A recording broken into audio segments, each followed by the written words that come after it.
So, a couple of minutes just to sum up on today's events, but let's just take a few questions. John, I know that you had your hand up sharpish. If you just ask the question and ask who you'd like to ask it to. Thanks, Robbie. Yeah, general question to the speakers. Thank you to the speakers. I just wanted to highlight from our first speaker, Tom, mentioning, time is not on our side, and that was a key message we will all pick up, I'm sure. And also like to highlight John's presentation, talking about striped bass and the impact of predator in a very short time scale, and I was quite interested in that. But generally, we've had a lot of very, very technical stuff this morning, and we really appreciated that. And it's a lot about, obviously, tracking and all the various sort of technicalities behind that. But I also sometimes wonder whether there could be some quick wins in terms of just desktop study, as opposed to the longer term, tracking sort of work.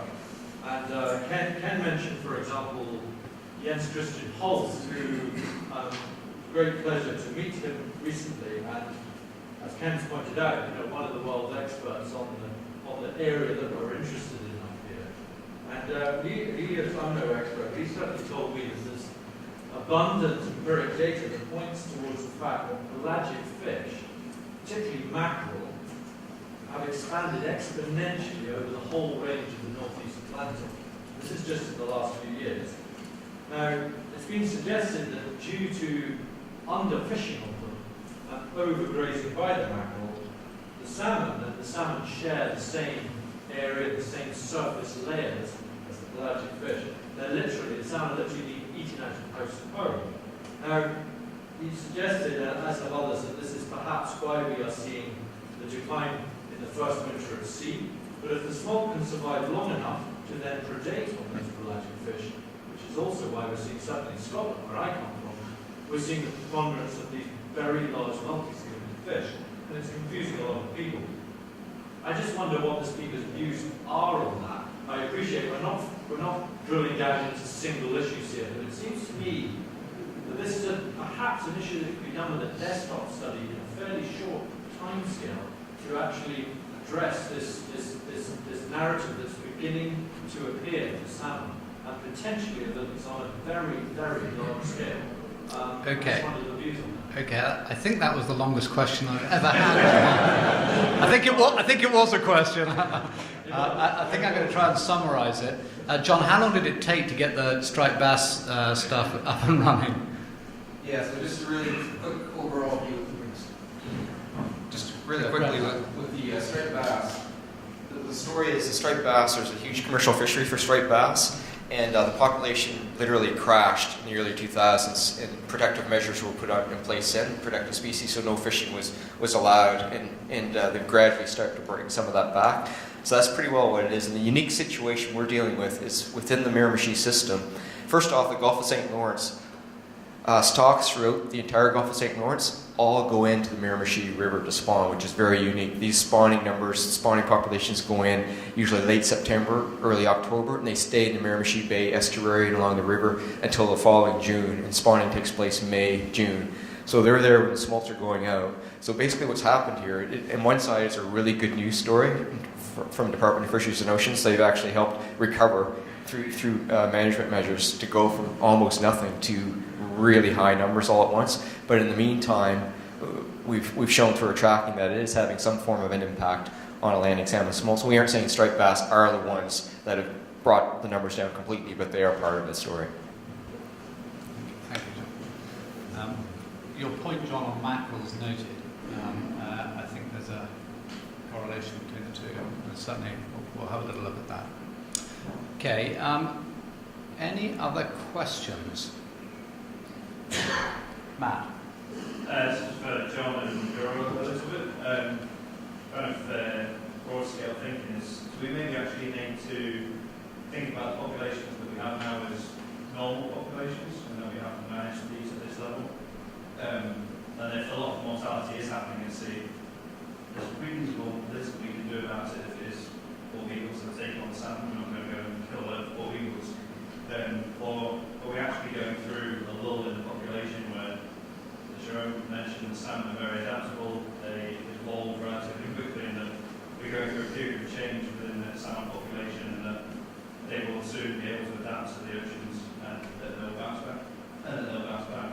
So I think my main question is that should we be looking at the populations that we have now as the new normal rather than trying to compare them to 50 or 100 years ago? Okay. Cheryl, do you want to have a little... It's a good point, Matt. No, my answer is no. I don't think it is the new normal. I think it's a state. Can we expect things to get better? Maybe in some circumstances they may. In northern populations, you may find that they'll do much better. In southern populations, maybe not. So it depends on where we're sitting. But I don't think we should accept the current condition as the new normal condition. I think we have things we can do, may do, but it's complicated. The mackerel example is a very interesting example. It's very complicated. Post-smolts are negatively impacted, multi-fruitiferous are positively impacted. Striped bass, the same thing. They may eat smolts, but smolts may eat eggs and larvae of striped bass. There's a feedback loop that we don't quite understand, but I don't think we should accept this as the normal. But we should ask the question, what would be good condition for salmon that we would accept? And that's a different question for us as people. George. So just one slightly more specific, but in the same range. Several speakers spoke about a significant drop in marine mortalities or marine survival in the early 1990s. Has that anything ever been forward as to what caused that? Was it climate? Was it? Ken, do you have a view on that, or? Thank you.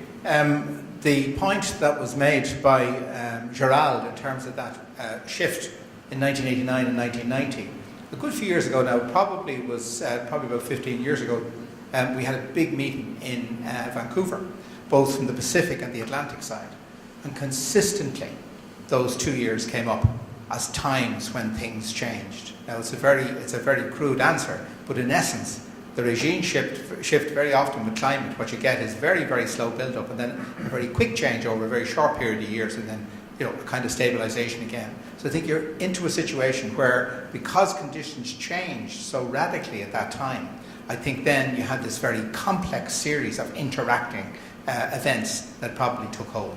But the answer to your question really is no. I don't think anyone has actually asked that question because I'm not sure that certainly the data at sea didn't exist at that time to try and answer it. Okay, I think we've got time for one more question if there is one. Yes. I know there's lots of research going on the sea, which is, we don't know very clearly about what's happening out there. But in river, there's a lot of predation which we do know about. How can we actually act on that and what to do to control that predation? Yeah, that's a thorny question. The answer is that if we go with an emotional plea to the Scottish Government or the Westminster Government and say all these horrible mergansers or cormorants are killing all our lovely fish, the answer is you're going to get nowhere. So you've got to build up the evidence, you've got to understand what the issue is, you've got to understand what the impact is, and then you've got to apply for a licence if it's a protected species. And sometimes you get a licence if the evidence is good, and sometimes you don't. And it's a very, as you'll be, I'm sure, very well aware, it's a very complicated subject. It's a very emotional. There's a lot of effort and energy on the other side of that question to protect a whole range of birds and other mammals which impact on salmon. And it becomes a war zone pretty quickly unless you are crystal clear what you're trying to do and that you're trying to solve a problem. And you've got to be able to measure both sides of that equation very accurately, otherwise governments are not interested. So traditionally, if you can understand that cormorants are having a specific impact on your small population at a sort of pinch point, you can go to them at the moment and apply for a licence, and you will get it if your evidence is good. If you go and say, we're just unhappy because there aren't very many fish in our river and we see the old cormorant and I want to shoot it, forget it. The further you go away from cormorants, the bigger your problem becomes. So when you start mentioning seals, the temperature goes up. Don't even contemplate dolphins.